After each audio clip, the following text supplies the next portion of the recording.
সুপ্রিয় দর্শকবৃন্দ, আসসালামু আলাইকুম রহমতুল্লাহ। আপনাদেরকে ঈদের পরবর্তীতে কক্সবাজারের পরিস্থিতি এখন দেখাচ্ছিলাম। আপনারা দেখবেন এখানে কক্সবাজার আর্মি রেস্ট হাউসের যে জলতরঙ্গ রয়েছে, এই জলতরঙ্গর সুইমিং পুল ৬ষ্ঠ তলায়। এখানে এখন সুইমিং পুলে আছি। এই যে সুইমিং পুলের অবস্থা দেখতেছেন। তো আপনাদেরকে আমি একটু দেখাচ্ছি সমুদ্র সৈকতের এই দুপুর 11টার পরিস্থিতি কীরকম আপনাদেরকে দেখাচ্ছি। এটাই হচ্ছে কক্সবাজার সমুদ্রের বর্তমান পরিস্থিতি। পর্যটকরা ঈদের পরে অনেকে কর্মস্থলে বাড়িঘরে চলে গেছে, তারপরেও এখন দুপুরের বেলায় অনেক পর্যটক বিচরণ করতেছে। আপনারা দেখতেছেন সমুদ্রের ঢেউয়ের তালে তালে সবাই আনন্দ উপভোগ করতেছে। তো আমি এখন জলতরঙ্গের ৬ষ্ঠ তলায় সুইমিং পুলে আছি। আপনারা দেখতে পাচ্ছেন এখানে অনেক সুন্দর পরিবেশ, ভালো লাগতেছে।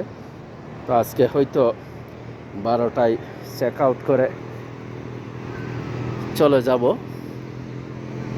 হিমছড়ি পাটোয়ার ট্যাক, দেখেই একটু ঘুরে আসব। প্রতিবারই ঈদের পরে বা বছরের মাঝখানে একটু ঘুরে আসি, এটাই বছরে 2-1বার ভ্রমণ করা ভালো, মাইন্ড ফ্রেশের জন্য ভালো একটা সময়। তো এটাই হচ্ছে জলতরঙ্গের বাইরের পরিবেশ। আমি কালকে রাতে দেখেছিলাম আপনাদেরকে, এখন এটা হচ্ছে দিনের পরিবেশ। ওই কর্ণফুলীর বিখ্যাত সাম্পান, তারপরে সনের ছাউনি দিয়ে বর্ডাররা যাতে বসতে পারে, হোটেলের গেস্টরা এখানেই বসে সমুদ্র সৈকতের সৌন্দর্য উপভোগ করে। পৃথিবীর দীর্ঘতম স্বাস্থ্যকর সমুদ্র সৈকত হচ্ছে কক্সবাজার। এই হচ্ছে কক্সবাজারের দৃশ্য। যারা দেশি বিদেশি এখানে এসেছেন ইতিপূর্বে, তারা অনেক মজা করে গেছে।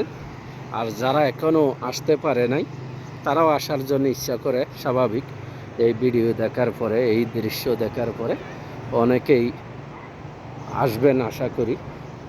দেখবেন কক্সবাজারকে পৃথিবীর মানচিত্রে আরও পরিচিতি লাভ করবে, এটাই স্বাভাবিক।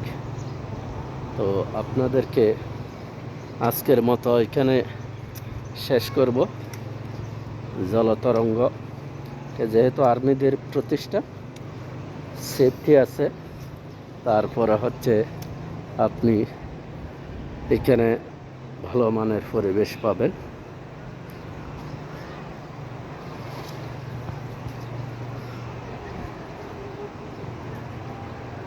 এই জলতরঙ্গ ভিডিও দেখে কমেন্ট করবেন, কার কেমন লাগছে পরামর্শ দিবেন। আরও সুন্দর সুন্দর ভিডিও আপলোড করব ইনশাআল্লাহ, দেখবেন, সৌন্দর্য উপভোগ করবেন। এটা হচ্ছে আমরা এই লাবণী পয়েন্টের একটু আগে। ধন্যবাদ সকলকে।